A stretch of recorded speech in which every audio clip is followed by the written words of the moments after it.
All good. Yeah. Simon's going to talk to us about undercover exploration in the Carpentaria Basin between the Georgetown and Mount Isa blocks. So thank you. Is, but yeah, you've just got to go that way across the screen, and now the mouse is over there. Yep. And then to press. And then to press, just go on. Yeah, okay. Yeah, so this area we're going to be talking about today initially is the, let's get this mouse right, is the Carpentaria Basin and exploration underneath that between the Georgetown and Mount Isa block. So it's not strictly in the area covered by a lot of the talks later on.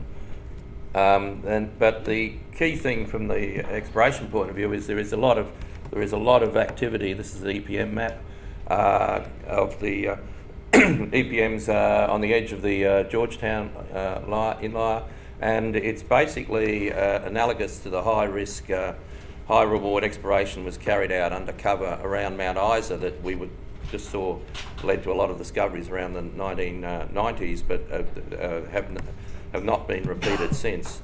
But the work that's been done out here has been largely unheralded, and it should be recognised because that there is a lot of grassroots wildcat exploration going on, whereas the government focus is obviously on northwest Queensland, but somehow the northwest Queensland boundary gets drawn up somewhere between Mount Isa and Georgetown, and these guys out here don't get any recognition that they're doing all this exploration.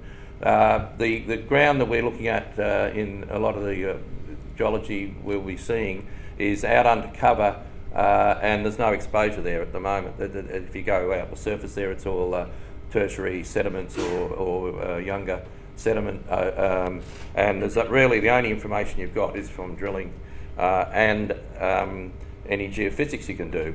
And when you look at the magnetics there, it's like lifting the scales from your eyes. I guess you can see magnetics obviously is a process that can actually, or is a technique that'll actually see into the earth, and unlike radiometrics or ASTA or other methods. And so we can see that we're looking at this is the Mount Isa terrain, very strongly magnetic bands of Soldier's Cap formation, particularly here. Then you've got fairly quiet areas here, and then you've got this the Georgetown outcropping area is this red line through here, and basically very quiet low magnetics. But then you've got this belt in between that is more what we would call a batholithic in proportion and looking quite different to the either side, and that's where a lot of the focus of the exploration has been, and it looks like that belt is really something more akin to what's happening in northeast Queensland. So the company drilling has enhanced the geological understanding of the cover sequence. So if we look at the cover sequence to begin with, providing information on basin sediments, that these are up to a couple of 100 metres, 300 metres of cover in that area. So we're getting new geology on the depth to basement, stratigraphic relations, lithologies, redox conditions, and the implications for hydrogeology. That's one of the things I'll be talking about initially, is that we didn't start off as we didn't start off this these projects looking for water, but we're finding water, and it's obviously part of the deal with drilling through the Artesian Basin. But it's often ignored as a resource, and it's obviously our most precious resource in this country, and it's the limiting factor for development in Northern Australia. So for the first time in some of these areas, we're getting drill core of many of the aquifers, holding water, and aquitards, stopping water. We're also looking at the important resources of oil shale, which is in that cover sequence. There's vanadium, other metals, and there's the potential for roll front uranium, which is looked at. If we just look at a cross section now on the Artesian Basin, we have the basement here. We have the actual aquifer, which gets recharged up here, called usually the Gilbert River Formation or equivalent. And then we have what we call an aquiclude, which stops the big 200, 300 metres of mudstone, the Alaroo and the Wallumbilla. And in the middle is the Tullabuck, which actually is really interesting little horizon that hosts oil shale and vanadium and so forth. And there's younger formations above that.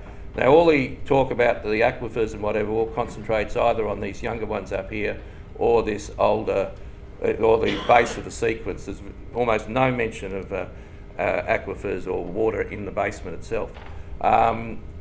These are just some shots of the geology of those areas. This is the upper Paleogene, which means it's tertiary, probably 60 million years or so age, and that's one of the aquifers that most of the graziers would be tapping into that shallow aquifer because they don't really have much desire to go any further once they get water. This is the shot of the lost me thing there. There we go. So that's the aquifer at the bottom of the what we call the Balimba formation before it goes into the starts of the mudstone. It's just silcreted mudstones of the other formation. So this is the aquifer. This is then retarded by the water here. So what we call an aquitard.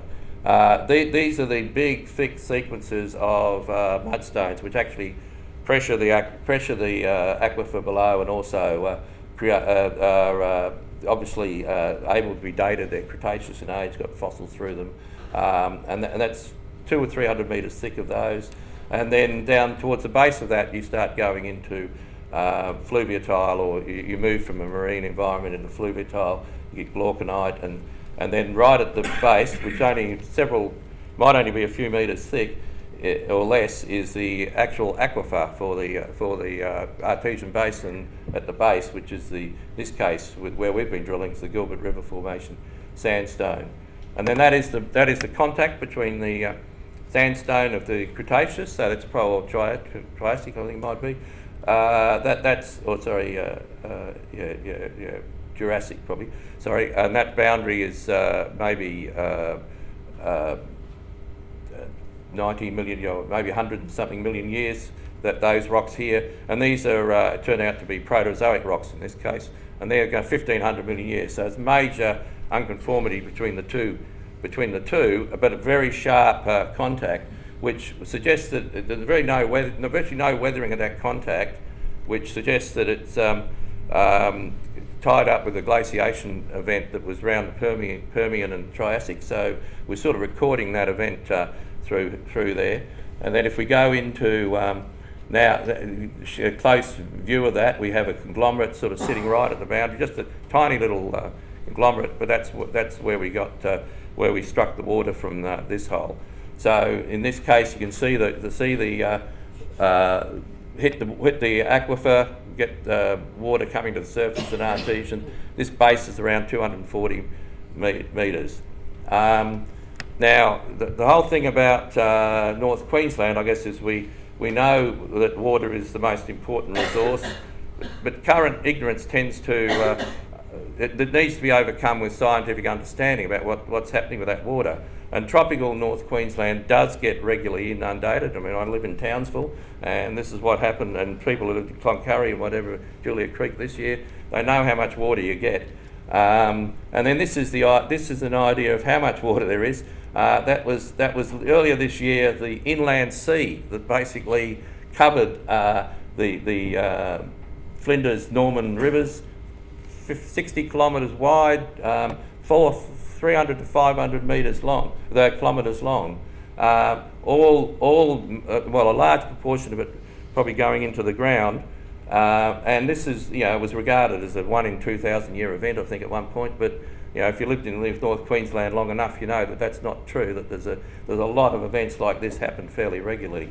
So these recharges do happen, and so this is the current CSIRO model of the Carpentaria Basin. The water comes down into this Gilbert River Formation. Most of the tapping by cockies and whatever is probably up here in the tertiary. This is probably doesn't have many holes at all down into it, and there's never any record of water in the basement. In that report, they mention that Carpentaria Basin gets recharged at the rate of 5.2 gigalitres every year. The current usage is 10,000 megalitres, 0.2%. So this notion that we're mining the Artesian Basin and we're actually draining it is just got to be from scientific point of view, it just doesn't have any basis. And the remainder is lost through as they say, through evapotranspiration and submarine outflow. So all the water that gets captured on the continent here actually goes into that basin, ends up out in the middle of the Gulf of Carpentaria. It's lost from the continent. So it's somehow you've got to get through this notion that tapping underground water is often portrayed as equivalent of mining a finite resource. However, groundwater does get recharged, is largely sustainable, and valuable water is actually lost from the continent through submarine outflow. Now, that's that aquifer in the base of the artesian, but we were interested in what was below that. We were drilling into the basement, and there we found strong water flow in the basement. And if you wanted to go back to old Duncan, what's his name? Donald Rumsfeld and these unknown unknowns. This is an unknown unknown. So what happened? What happened here? I hope this works. Wait a minute. So what happened when he went and hit the basement at about 347 metres, so that's 80 metres past where the aquifer was. This is what happened. We had a massive flow of water out of the basement. So nobody knows about this water. It's historically never even been recorded, and that's where it sits in fractures and cracks in the what it's a gabbro here, in little tight areas there of fractures. You can see that actually. Oh, wait a minute, yeah, you can see that there's oxidation coming down with the water, that level. And then this is the end result. So we've discovered this sort of golden gusher, and the end result is a concreted sealed hole. Even the cocky, we couldn't actually even hand it over the cocky because the way the legislation is and the regulations are. And so this is not the way the outback was actually opened up or built. And you think you should be able to do better than this. There should be some mechanism there to actually turn something like that into a major discovery. Instead, that's all it's ended, and that's all we end up with, and that's the end result. So that's the water situation. The oil shale out there that's probably pretty well known for years. That there's oil shale from Julia Creek up through to Georgetown. Up through to west of Croydon, in the house hosted in this Tullabuck formation. This is the current sort of land, or maybe it's a bit old, this land position, but there's been a reasonable amount of interest, and then it waxes and wanes a little bit with interest. And those of you who can remember the Beverly Hillbillies and their theme song, I mean, we used to watch it in black and white a long time ago, but old Jed was out shooting for some food. Well, we were out drilling for some gold, and up from the ground came a bubbling crude, and it's oil, that is, Texas tea, and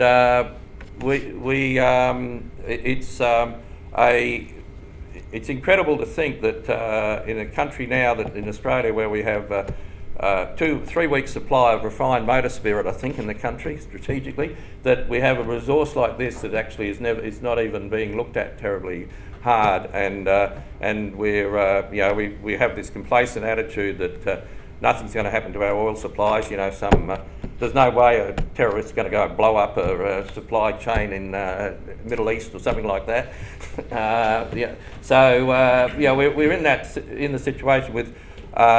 There is a lot being known about this Tullabuck formation, and it's just a narrow little unit that also hosts a lot of vanadium, uranium, vanadium, molybdenum, nickel, cobalt, copper. It's a very interesting little band that's incredibly widespread, and obviously an enormous resource. And this is just the area we were working in. The sort of amount of material there, and the size of the system is quite staggering. 12 kilometre here, narrow seam, so it's probably going to have to be innovative extraction if there ever is extracted. Now we're just looking at the outcropping mineralisation, first off I'd look at the. Want to talk about the outcropping mineralisation of the Georgetown block, because we've just released this data as a collaborative project with the GSQ, and that's the metallogenic study of the Georgetown Forsyth area, primarily for gold. And so we've done an exhaustive review of the published geology reports, company reports, field inspection, went around and looked at 160 historical mines and mineral occurrences, collected numerous observation samples. All this is reported documented in the report. This is just an example of the sort of maps and GIS data we put together for particular mineral systems or a camp, and because they're all visited by exploration geologists and described, we've got a lot of full descriptions of all the rocks that host the mineralisation, the gold mineralisation through that area. This is an example of the Forsyth-Gilberton area, showing the location of the historical gold mines, gold endowments. We then done quite a bit of age dating associated with that, and there's two basic primary ages: the Silurian age, and then up through the Carboniferous age. The Silurians tend to be what we would call Plutonic level, and the Carboniferous would be more the high level breccias, porphyry complexes, and so forth. So, and then all of that's been divided into camps and mineralisation styles of ages, particularly. And then we've got, we looked at the mineral zoning from an exploration point of view, looked at the different zoning patterns in there. So we're looking at things like copper-rich cores in the centre of these systems. This is a pretty big area. It's, I think they're 10 k's or so apart. So say 40k by 60, 100k type numbers, and we're looking at major zoning patterns there of copper-rich cores developed by enveloped by lead, and then peripheral arsenic and antimony. So you can sort of use your surface geochemistry to try and work out where you are in the system. And the gold occurs in all the camps, but I guess the overriding association is with lead, which is very similar to Charters Towers in that respect. Now, if we just have a quick look at the undercover basement areas, we're sort of targeting based on deep-seated geophysical anomalies. So we want to look down to depths well in excess of 250, 300 metres. This is that area again of fairly complex batholithic and high-level ground or intrusive systems over there, over here. And then we found two anomalies. This is two mag anomalies which, to enhance our green credentials, we call them humpback and dugong. And then we drilled both of those and found, in this case this was for a Chinese group, and we found that we had a combination of the Proterozoic granites, which we could date these using zircons. There's a beautiful doubly terminated zircon. Curtin Uni helped us date them. We've had various, you can see the older dates, these 1500 million year dates. They're very similar to the Mount Isa Williams batholith dates. The general tectonic feeling is that's when the two blocks got stitched together around about 1500. Before that they might have been well apart. And then we've got a lot of dates here. We've got one date that's more Devonian age, the 390, and then we've got a lot of dates that are lower Carboniferous, which sort of fits more in, not so much the Mount Isa terrain, fits a lot more in with northeast Queensland. And then we've, in this case, we've looking at the ages which are scattered through here. We have some of the older ages here. This is the Proterozoic basement, so this is 1500 or older geology over here. This is the cover. These are the results from under the cover. Over here we've got 1500 million year granites, and over here we have a lot of 350 million year granites coming up in that system. And then if we see the general geology, that's what one of these older granites looks like, 1500 million year one, foliated, quite strongly foliated, large megacrysts if you like, so fairly similar to the outcropping Forsyth granite over there in Georgetown block.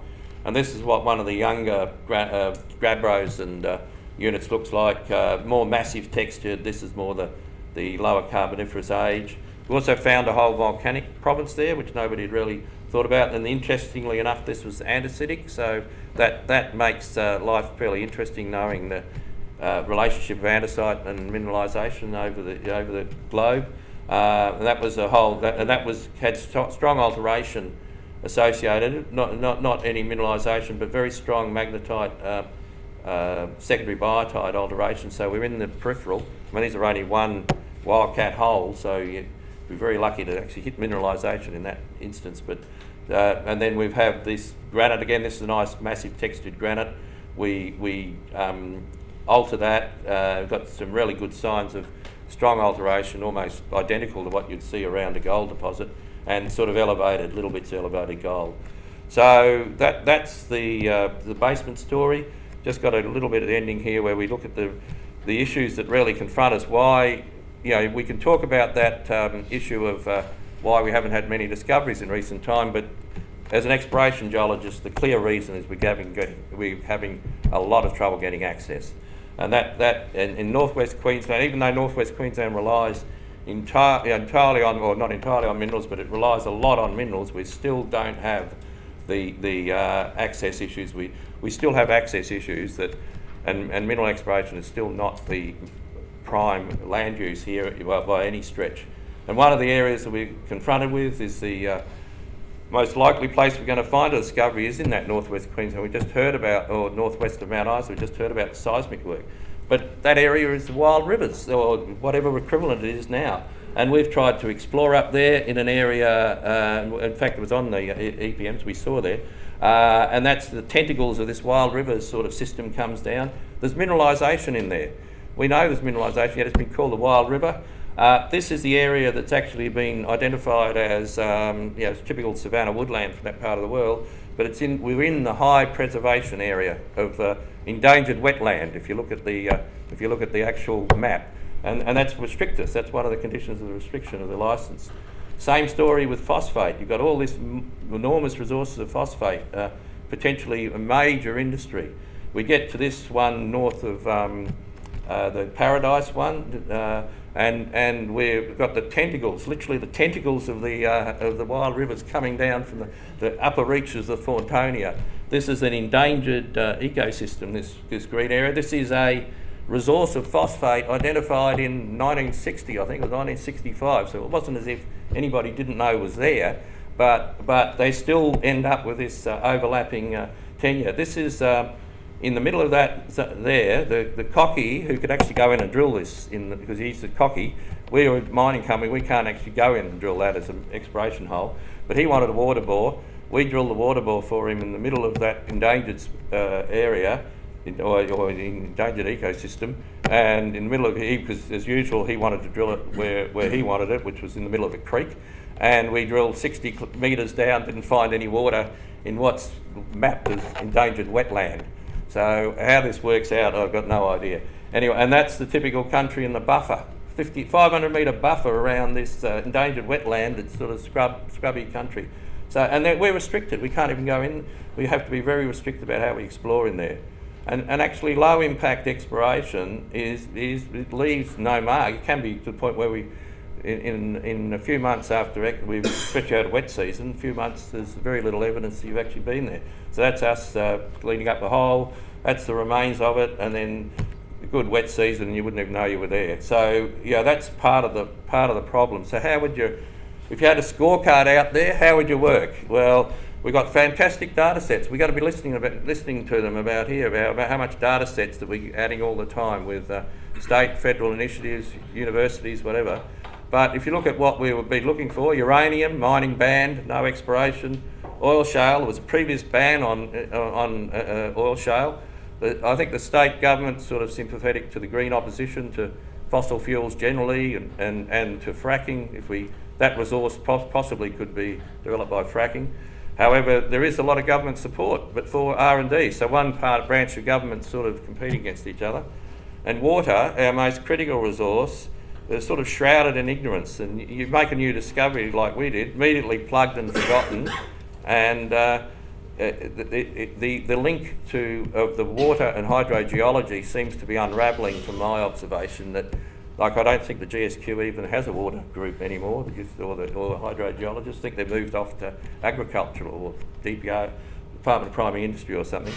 And the other things like the base metal terrain northwest of Mount Isa, that's in the Georgina Basin, the actual mineralisation, but we could be looking at something major underneath that, and we're hindered by the what I would regard as poorly ground truth, Wild River information. Similar story to phosphate, and the most serious impediment to mineral exploration is land access. And plus the other thing we had in Queensland was CDIs. They're being scaled back, and we're not actually getting any CDI or that much government encouragement if you're outside the Northwest Mineral Province. And then the other issue is the state government fees, which are extremely high for junior explorers, and most of the money, a hell of a lot of money that's actually been raised, has to go off just to keep the government, keep the tenements. So if we go back to the Carpentaria Basin, we're learning a lot more about what lies within and under the Carpentaria Basin. Resources and mineralisation are being discovered. The extent of the water resource there could be underestimated. Discoveries of unknown water repositories are still to be made. The high risk exploration is deserving of more support, I feel. Deep undercover exploration involves extensive use of innovative technology, high-powered science, and the goal of this program, as always with exploration, is to create wealth where currently there is none. In this regard, mineral exploration is part of the creative economy. So, when people talk about a creative economy, they should actually talk about mineral exploration. And we should resist any attempt to portray it as a dinosaur industry. And I mean, there's nothing wrong with a dinosaur pedigree. After all, the ancestors of these were walking in the Cretaceous. And it's just that if you taunt and prod and give up on an industry that's actually producing so much wealth, it will probably leave or maybe even strike back. And the thing about striking back, I've just got to get this timing right, but it could strike back faster than a Queensland voter if you actually look at this, because the industry itself, it's used to. It's used to standing on its own 2 feet, and all it wants to do basically is get on with the job, head down and tail up.